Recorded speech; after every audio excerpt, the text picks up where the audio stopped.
Welcome, Tiny Hands Big Dreams, here in beautiful southern Ecuador, enjoying deliciously wonderful weather for a change. There's been historically a lot of rainy videos because we choose the rainy times to do videos. We have had a huge sunny spell. Yep, no rain. Yeah, almost none. Today, we're talking about in the Why Ecuador series, permits. The freedom to do what you want and the costs that you aren't paying. Mm-hmm. Which was a huge reason why we wanted to move here. Honestly. Literally huge. There's a ton of examples. And how many times have you heard the story of oh, this and that, and I wanted to go and move to a piece of land and build my dream house, cabin thing. Nope. You have to have a permit, have to have an engineer, have to do this, have to have some sort of study thing. Can't build it yourself. Can't build it yourself. Have to hire contractors out to the middle of nowhere. Huge expense. And only use specific material. Usually you can't mill your own lumber. Be can't do any of that. That's a specialized septic. You need an engineered septic. There's 30 grand. And there's always the chance that at some point in the process they just go, no, you can't do that. We almost moved to, was it Thurston County? I think so. Washington. We were looking at a property. Pretty area. We found a chunk of land. It's sort of rural. We're like, okay, it's nice. Things we're looking into it. We're like, can we afford it? Can we think? Can we? And then, because she is the map nerd, she starts digging into all of the electronical chota. It was the history, basically, of the... The title? Well, it was everything. Of the property? It was everything of the property. You could do that in the States. Yeah, they've computerized all of it. So she's going through and she's doing looking at all the historical permits and things and something. And then one popped up. Pocket gopher classification or restriction. We're like, not only what is a pocket gopher? What is a pocket gopher? Now this is where it gets interesting.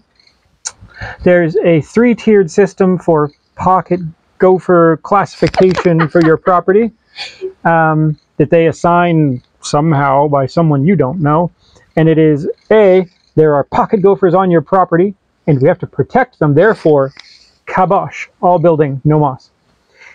You're out of luck. And if you just bought the property, joke's on you, super out of luck. Then there's no pocket gophers there, and they might need your property because of other people building and pushing them into a different habitat. So probably can't get a permit. That's up to the committee or council, whoever. And then there's never been a pocket gopher. It's totally their own kind of land, but they may say fit to kill all your permits anyway, just because pocket gophers. Now, what is a pocket gopher? Officially, they don't exist. Yeah, apparently no one can actually tell you that it's different from a regular gopher, and they try to make the case and argue it. It's a bunch of political bureaucratic. You could pick up any two gophers, and the differences between them, you could call one a pocket gopher and the other not, even though you pulled them out of the same chunk of land somewhere else. Corruption. People always say, oh, well, Ecuador is corrupt. Look, the whole world is a little bit corrupt. I don't know anywhere that isn't. You just have to decide what kind of corruption you would like. Is it at the upper echelons, the lower echelons? Now, a lot of people have said, even my friend from Pakistan, was the problem with the corruption in the U.S. was it was high-level corruption. So something got in the way, like this special permit you need, and you couldn't simply go and pay the guy. He would only issue the permits to the right people, the right political party, of the right religion, something. You weren't going to be. You just never it. And if you try, then he can put you in jail. Other countries are more equal with the corruption. If you pay the guy a small amount at the counter thing, he approves your permit. It is actually a more fair and equitable form of corruption. And then there's here where the permits are wildly less. Yeah, almost nothing. We will come at this from a specific perspective. Right. Well, let me finish the pocket gopher. Oh, go. So we realized that the pocket gopher committee was an old boy network, which we weren't part of because we had lived in that county our whole lives. They're all friends. They all know each other. It turns out that many people have bought in that county thinking it's great. I'll build my dream home barn, have animals. Yep. Sorry. The old boy network says no. They can do whatever they want. They don't like you. You're an outsider. Your hair color's wrong. I don't know.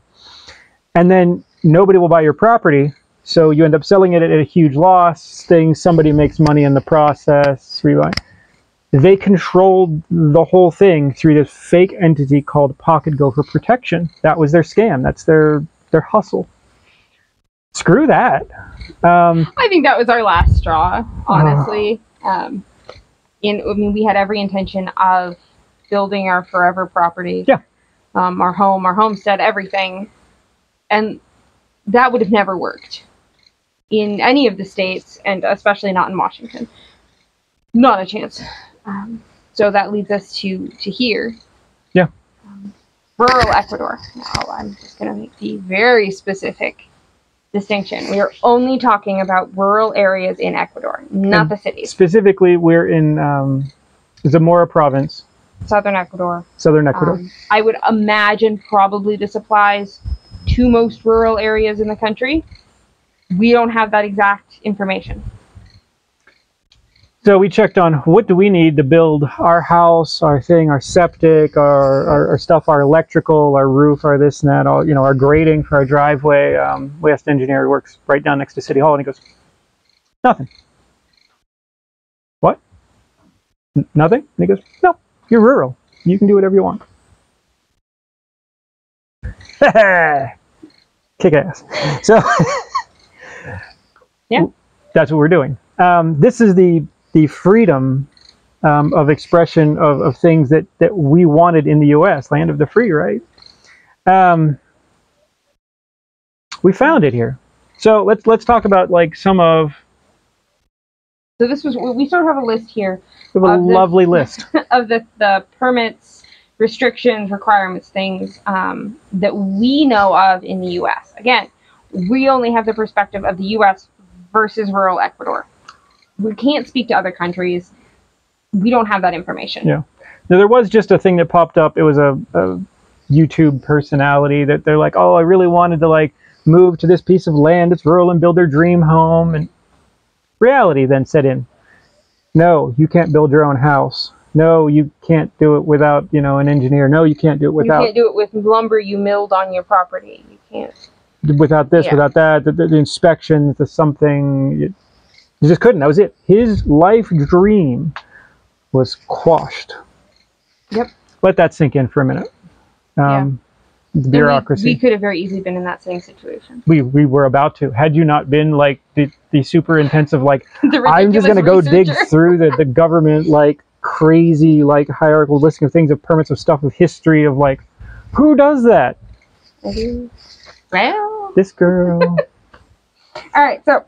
And then we ended up, we did buy a property in Tennessee to flip and move here. So we have a little bit of the experience of learning more, all of the little nitpicky permits and requirements and disrequirements. What you can and can't do. And you don't know about all of them until you go to do it. No. Oh, there was another, as another example, there's another, we watch YouTube. The only thing we don't have TV. So I was watching, this couple that were renovating a cabin up in Canada. So apparently Canada is probably relatively equal in the overly permitting. They built a deck, this really cool, like, multi-level deck with stairs and things, and it was great. Because you put it on the internet, and because the internet is the way it is, someone decided to, like, call the local, I don't know, whoever's in charge of permits, and they hadn't gotten a permit because they had no idea they needed a permit for a deck. So there goes your artistic expression in simply building something to fit the land in a beautiful way. Yeah. Time and time again. And I talked about it before. I had this book, Pacific Homes of the Pacific Northwest. All these beautiful, crazy old homes of logs, of driftwood, of things, of stone. And it was just a picture book, coffee table thing. Gorgeous homes. And it says straight up in the beginning, these can never be built again. They don't meet codes and permits and things. They were built by passionate people who understood them. And they've stood for, many decades. Like they were built poorly. No, they're built very well. But that's it. That's the end of them. And when they do finally, go away, collapse, That's it. There will never be more. There will be Not in the ticky-tacky States. little boxes, and that's it. Yeah. All right. So we have a list. List. List. We have a great list. So the septic process. Unless you're going to do a composting toilet, which we're off grid, but we are not. Perhaps your typical off grid. We like to be luxury off grid and comfortable. So, septic. In the States is a process. Hot showers, working toilet, electricity. Yeah. So in the States, the septic system process, we do not have firsthand knowledge of because we have not had to do it there. But I know it is multi-step. We've looked at it. And then costly. There's regular septic versus you get up in your levels of engineered based on your perc test. Which, again, you cannot do yourself. You are paying for the test. You're paying. I don't believe you can install your own. Oh, no. And a lot of places want the contractor, yearly reviews, yearly things, recertifications, everything, all the equipment, or the supplies have to be officially certified. There is also the chance that you won't be able to do it they where could you just want say to. No. Yeah. My buddy Dan is building this gorgeous workshop up in Maine. Huge, beautiful building, laid massive cement floor, radiant heating, things like he's going for it. I'm like, oh, like, are you putting in a toilet? And he goes, too much of a pain with permits. You're putting in this beautiful giant workshop and you can't put in a toilet. Yeah, permit. Yeah. Okay. So our septic here, we're actually fancy because we have a septic system. Yeah, a lot of our neighbors don't. I just went and I looked up a bunch of information. I researched it and things and came up with, like, I'm just going to do a 2-tank septic. It's not rocket science. Simple leach field, looked at the soil, like, it's great. Buy all the parts, put it together. I think we're into it. $300, $350, all told. Works wonderfully. The local government actually came by at some point to ask if there was anything that they could do for us as a government. I'm like, nice. That's not happened in the States. And one of the neighbors who knew about it comes over, he's like, oh, no, look this. And I'm like, are you pointing out my septic tank to the government officials? And at first I was a little nervous, right? I didn't know. No, they're actually impressed. And then they asked if I would be interested in teaching a class to the rest of the neighbors so that they could all have a similar function. The rooster's my nemesis. He does it every video. I pick up the phone. He's gonna chipmunk. He looks at me when he does it, too. I know. So septic, there's no permitting whatsoever here. Having one is fancy. Having one is considered, yes, fancy and good. Otherwise, people have pit toilets, no toilets. There's some cases where there's just a long tube of pipe that runs to the local creek. That's not ideal. It's not ideal. They are slowly coming up. The whole neighborhood is talking about, like, everybody individually getting their own septic systems. There's definitely an upgrade in the local community, which is really lovely. We actually were part of that inspiration. Yeah, which is cool. So, total septic cost, a couple $100 plus my time. Yep. Water. So, more important even than septic is water. We talk all the time about He moved closer. It is the most important thing on a homestead, on property, bar none. You will die without water. Water. Or you will live like a hermit in a cave with a bottle of water you guard with your life. Ew. However you get your water, whether it's a well, which has incredible cost associated with it, depending on where you are, it is, I mean, you're looking at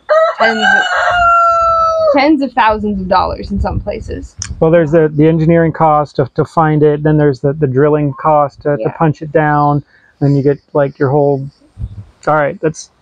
I mean, that adds up so fast. Or if you go, there's also, you want to buy property that has running water on it. That's great. A lot of states don't allow you to actually use that water. Also, you can't even harvest the rainwater. Some places. Not all places. Not all places. Some. Getting into water rights law is its own area of legalese. It is even states are getting back and forth about water rights. Who gets the water that comes down the river? Well, you can't have it because we get first dibs and we get this much, but we're all going to die. Sorry. It's, well, because everyone knows it is the most critical thing in life, and so everybody gets real weird about it. And it's just constant litigation if it starts to run slightly less. Now, that being said, there are areas in Ecuador where there are regulations, rules, restrictions to water. Those are the drier areas, not where we chose. We don't want to be restricted with our water, ever. There are areas where I know there is some restriction to how much of the water you can use. Sure. I don't know if it's a legal restriction or if it's just like a... I think it is. Is it in like some I think places? it's like you have to get a permit for the size tube that you're like pulling from, and they have to look at it and then divvy it up. And... Now, that being said, as far as cost goes, I can guarantee that is a very small amount of money for that permit. It's just it does. It's a limited resource. Restrict you then. Yeah, so then, therefore, it has to be administered. Yeah. We do not have that problem. We have spring water. It's great. It's nice. It's tasty. Makes good coffee. It's lovely to shower in. We can also harvest all the rainwater we want, which there is usually copious amounts of. Now, we don't at this point. You had the idea of using it to fill a pond. Yeah. Or to help we may set our gutter system up from our new house, because it's 1,000 square feet of roof. Maybe, no, the roof's a little bigger than the house. Yeah, it's about 1,000 then. The house is only 800. Yeah, 1,000, 1,200, whatever. It's big flat piece of roof. I might join the gutter system and then run the pipe downhill to our pond so that we get an extra water source to our pond, because our spring is honestly pretty small. And we can do that. Yeah. And not only would no one care, they'd actually think it was cool. Oh yeah, people around here will tap into local creeks and they'll pull a tube off, and they'll run it through fish ponds. They're pretty common. And just flush through tilapia ponds, and just sometimes gates, like full water gates. They just let it flush through. Pause for that. For better or for worse, there's also very little restriction on what you do with electricity and power. Sometimes it's terrifying. Often it's terrifying. They'll run it to a meter, poles, things. Main line comes into a meter in a little waterproof box on a pole. That's kind of the end of the process of what happens after that. That's on you. I've seen some pretty sketchy things after that, of like, we gathered up all the scrap wire we could find and simply tied them together and strung them hanging apart to the house in like little bits and pieces. That's your power? I wouldn't use that for my stereo in my car. And that's what having no or little permits. Breaker panels, things, grounds. Grounds are very uncommon, grounded wires in general. Let alone properly wired outlets things. They're just sort of wires. It's sort of like the dawn of electricity in the US, when they literally gave you a point of electricity and then you just sort of strung wires all over the ceiling. It's kind of like that, at least here rural. They do a little better job in cities. They're still no, it's bad. It's yeah, so we had bad to dig into one of them in an Airbnb we were staying at. The shower kept quitting, which is electric. That's another scary thing. You have the shower head, and there's just these two huge wires that come in, and there's wire nuts. They're not wrapped in tape or anything. They're just wire nuts right above the shower head. There's 50 amps at 240 volts going into that thing full of water above your head. Do not enjoy those. So it's a little bit of a scary shower. All of it made in China. Yeah. For us, we're off-grid. We have solar. We have all ability rights to do whatever we want with the solar. Which it used to be that way in the States. It used to be. It no longer is. There's a lot of places you are not allowed to be off-grid. And that is changing. So I know we're going to get comments of, oh, it's not like that where I am. Right now. And it is in a lot of places, not in others. Every state, probably every county is different. I don't know how that's split up. And if you go back in time, there's a lot of places that have it now that didn't. And they'll be like, oh, well, it's not here. Until it was. Yeah. And then there's some big push for like increasing regulation thing. So there's incredible restrictions and permits on solar in the States at this point, right? It's getting worse. Besides all the equipment has to, like, we bought used panels from Santan Solar. They were cheap, and I looked at it and I'm like, yeah, they're 10 years old, but for the price I can get like 3 or 4, 5 versus a new one. We had a budget, so I just bought a bunch of used ones. They're not legal to be used in the US on any sort of grid tie system. They scratched off the UL like label. What went wrong with the panels? Nothing. They can't cause a problem. They can't. Whatever. They work great here. Nobody cares. Yeah. So all of our systems are properly installed. There's breaker panels, correct size lines. But there's no permitting costs associated with it. There's no restrictions on what we do with our power. We are truly independent and off-grid with our power. Then there's a few cases where we have awkwardly strung a piece of string all the way up the hill and then wrapped electrical wire around it because I just needed power out there and I didn't want to like go and bury a cable and thing, and you know. Fine. It's fine. Probably one of the biggest roadblocks in building permits is if you want to build anything that is non-traditional, not your typical. I don't know what is typical now. Buy all the stuff from Home Depot. Yeah. Well, or hire someone to do square corners, standard foundation, standard, you know. All of those things. Right.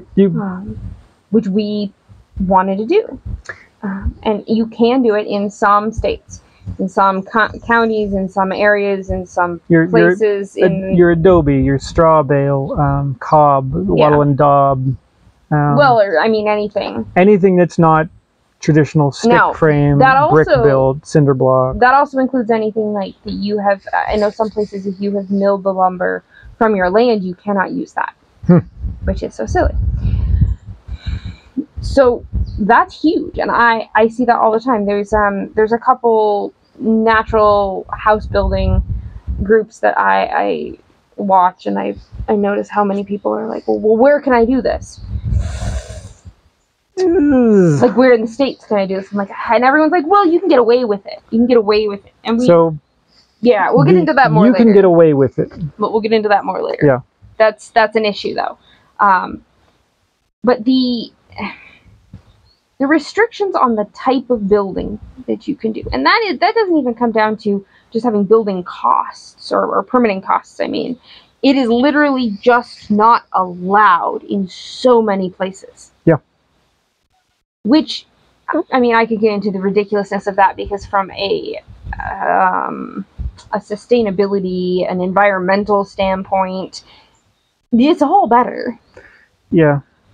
Or at least most of it's better. They're relatively. There's building and then there's repairing. Well, yeah, I'm talking about specifically the alternate building. Sure. Yeah, we can do whatever we want here. And if you do it, it's a labor of love, and you spend your time, and you build every little bit, and you make it as nice as you possibly want. And you make it exactly the way you want. If you have some contractor coming in, they have a schedule and a deadline, and you're paying them by the hour, and it's not cheap, and they're going to slap it together the way they do. And that's true for all building.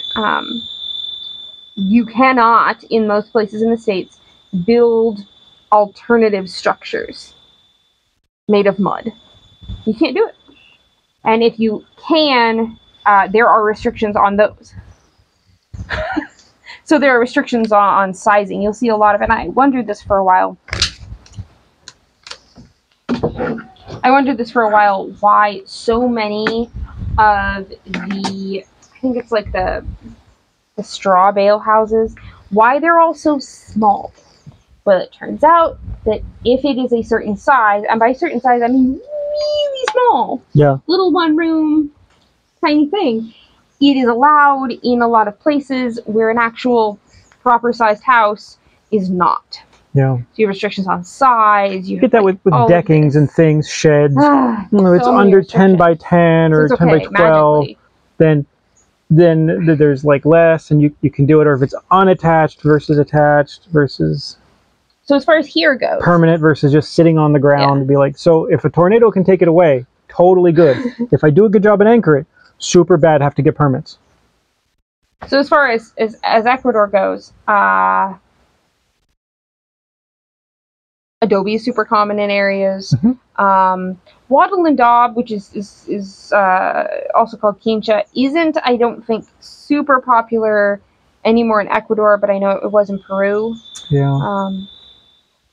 And pretty much whatever kind of building you want to do. Yeah, around here the concrete blocks have kind of taken over. Or wood. There's a lot of wood. Less adobe. Here, more adobe in other areas. The wood here is problematic. It's just an insect issue. Yeah. But as far as, that's just a choice that someone makes. Yeah. Whether it's problematic or not is their choice. There is no permitting required. There's no restrictions on what kind of material you can use to build your house or how big it can be. No, you're on your own. You can do whatever you want. Yeah, for the most part. At least out here. At least out here. In cities of other sizes, I don't. There is some level of permit, but I can tell you from watching what they do with construction, it is a wickedly low level of inspections and permits, if not... And much, much, much lower cost. Yeah. Like 2 orders of magnitude. Now, what we got into in Tennessee were a lot of repairs and additions and changes to a house. All of which, it turns out, needed permits. Or someone else to do it. Yeah. One example, there's a roof repair, and it was like, well, how much you're repairing, what level, are you touching the rafters or not, or things. You're changing types of it. I just want to fix my roof, man. Like, there's water leaking in. Like, it's garbage. We stepped a whole lot of things there. If you want to have an issue, you should have had an issue with the old roof because it failed spectacularly. But that all passed. No, that was fine. That was fine. Then we get so there was an electric stove, which was crappy, on a failing electrical circuit and an overheated breaker on bad wires and a box that fell off the wall. We wanted gas because gas. Yeah, the gas stove. Okay, I'll just put in gas. Oh, you say. Well, so it turns out you have to be a licensed installer to put in gas, but we found a loophole. Which is great. If you go and you buy a certain kit, it comes with a booklet. In the booklet is all the rules and regulations that you need to learn. At the end of the booklet, you sign a thing saying that you read the entire booklet. You're going to follow all the rules and self-inspect, and you send it in, and they send you a card that says you are a licensed gas line installer with the kit that you have just bought, and therefore, it's legal. That seems dumb. Okay. My buddy in Maine has an interesting one. Maine actually at least has some slightly looser laws. He had to do a roof repair because of storm damage. Insurance was going to cover it. And he's like, well, yeah, I'm just like, he's super able. I don't know anybody else that could literally do almost any job in the whole world, except for my buddy Dan. Do it really well. He's a perfectionist. No, it has to be a licensed contractor. And he's like, I'm going to fix my own roof. He found a loophole to where you can become your own contractor, and then you can legally have the insurance pay you to fix your roof because now you're the contractor. But the amount of just like hoops to jump through, loopholes to find, is ridiculous. And it gets back to like the deck. Pretty sure we were supposed to have a permit to fix the deck. I'm just changing some wood and some under supports, and then maybe some piers. We're not adding a deck, we're just fixing it. Yeah, it's falling apart. Your foot goes through it. Yep.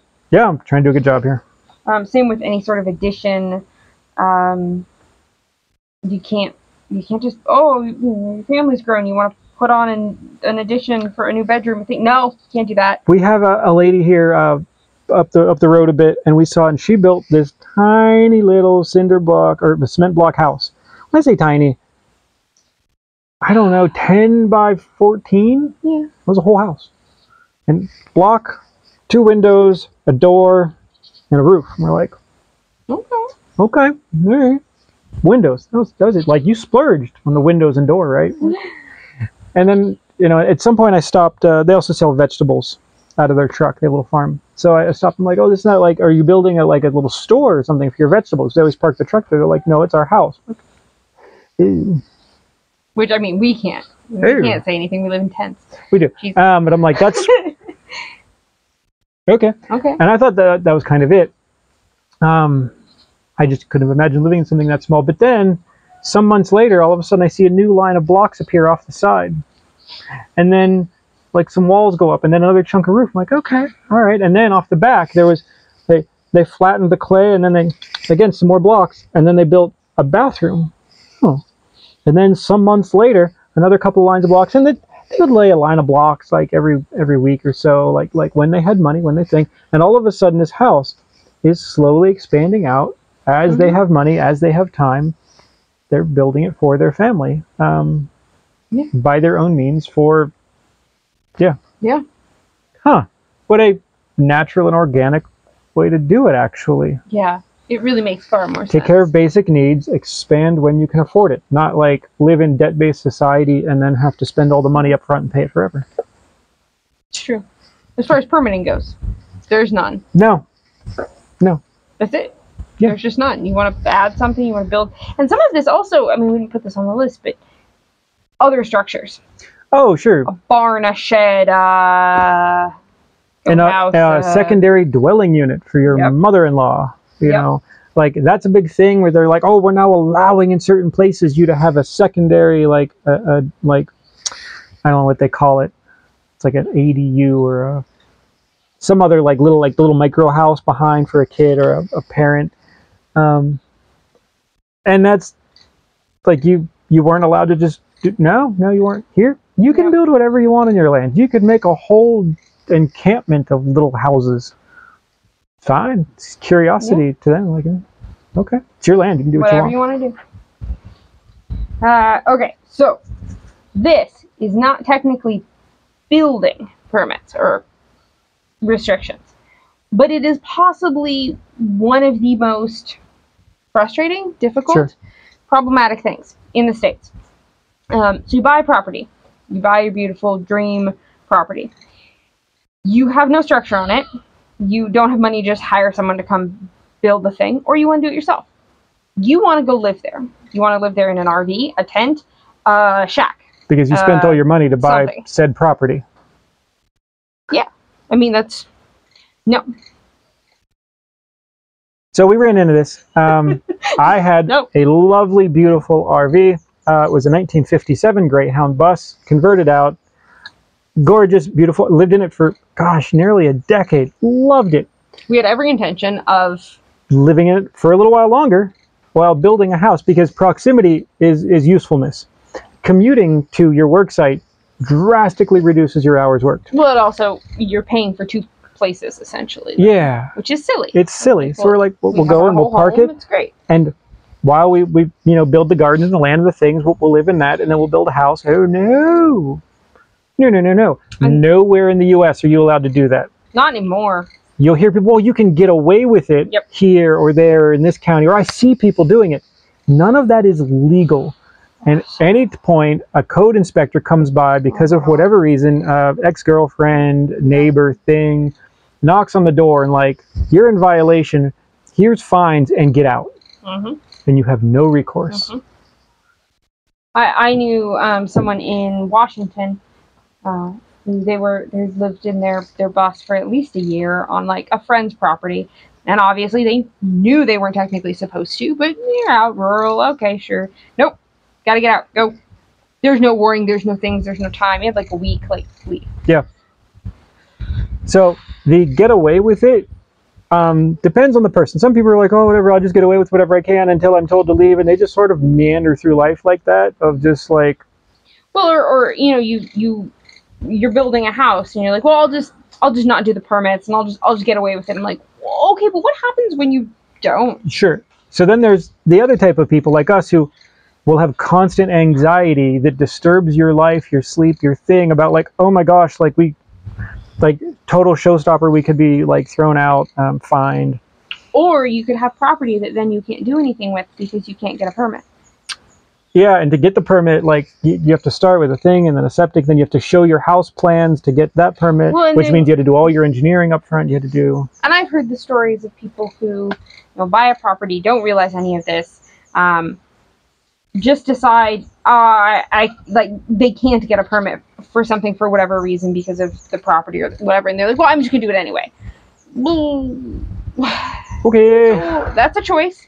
That's not a choice we wanted to make, because that was the only other recourse for us, was just, well, we'll just, you know, we'll pick a state and we'll just do what we want to do regardless of the permitting. Okay, so that's a lot of anxiety. We sort of did that for a little while. We stayed in the bus a little longer than we were technically supposed to on our own property, which you can't do. And this is your own property, not just a friend's property. On your own property that you own, you cannot be there unless you are remodeling a house for six months. That was the longest we found. Some places are less. But that was the extent. And then we just sort of pushed it a little longer.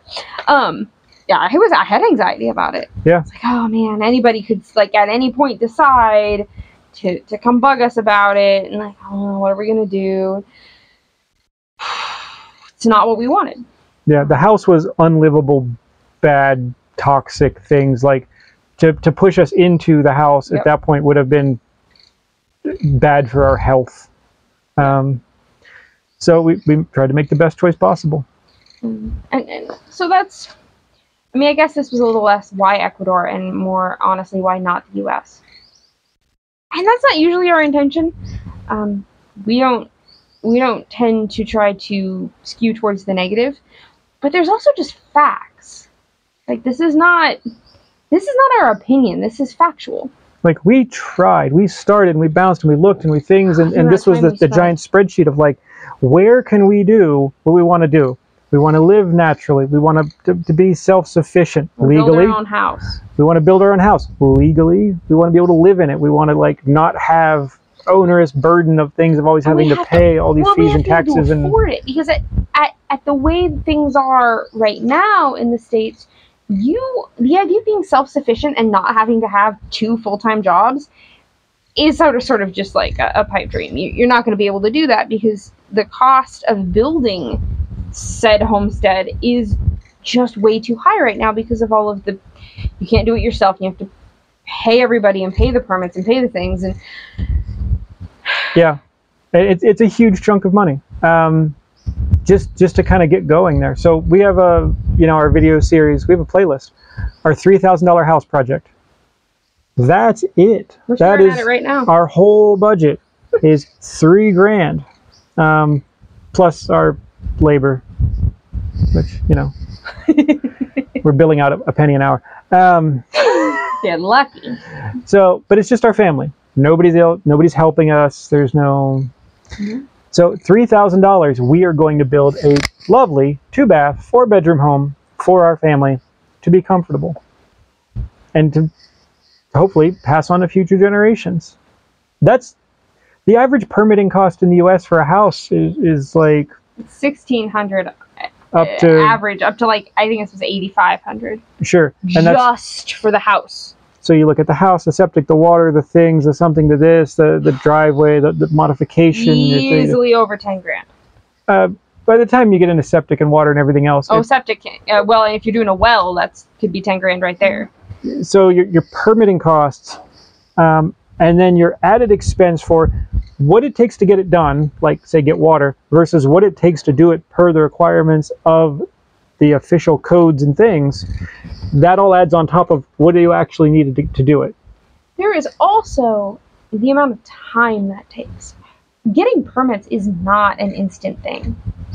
I've heard of people just spending months waiting for a building permit or a septic permit or this or that and the thing, and then you have to contact the company that is going to do the thing because you can't do the thing on your own, and then there's you have risk. to wait for them, and then there's risk that you might get hassled on it. You might find out that the guy in charge of the permit department, actually his sister dated your brother, and stuff didn't go quite well with them, and it ended sort of ugly, and he has a bone to pick with you, and you aren't going to get those permits. Now, I know that kind of thing also happens here when you need the permit. There is just not the same level of government interference, permitting requirements, restrictions. And then you're like, you get into property taxes. If you don't pay your property taxes in the US, they'll seize your property. They'll sell it at auction, and you lose it. Here, then you just owe it. And Like you can't sell it without bringing them up to date. But they're tiny, or I don't know what it was, $12 or $14 for our property tax for the year. Okay. Now that was. I'm pretty sure you paid it late, and there wasn't even a fee. There wasn't even a fee. Yeah. Now that was a rural property without a house. Yeah. It will go up once we have a house, but by how much? Double? Ooh.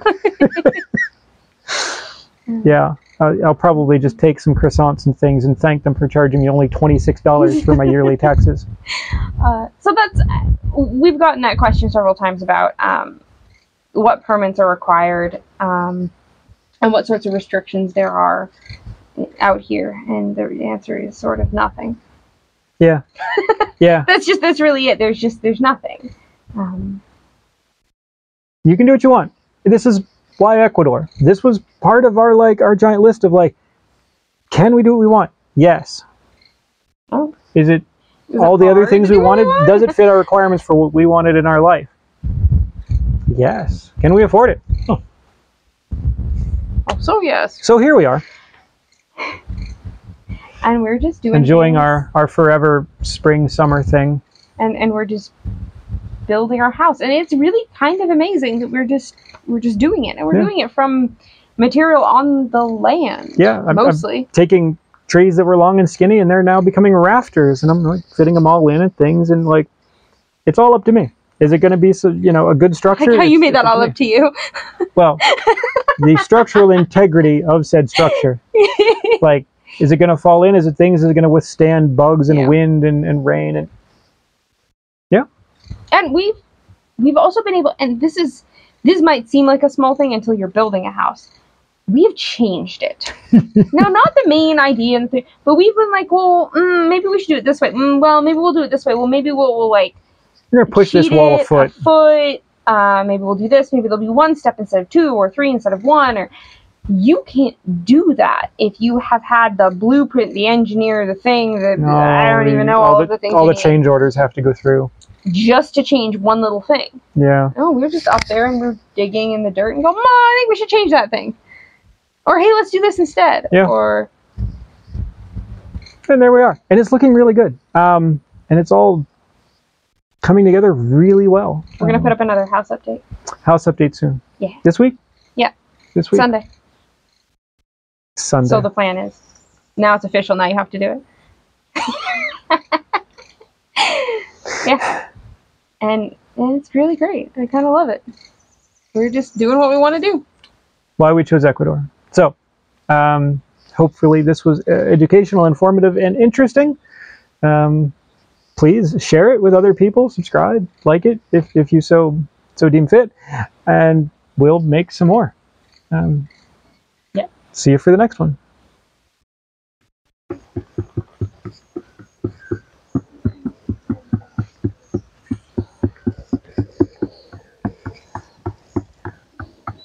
Boogly.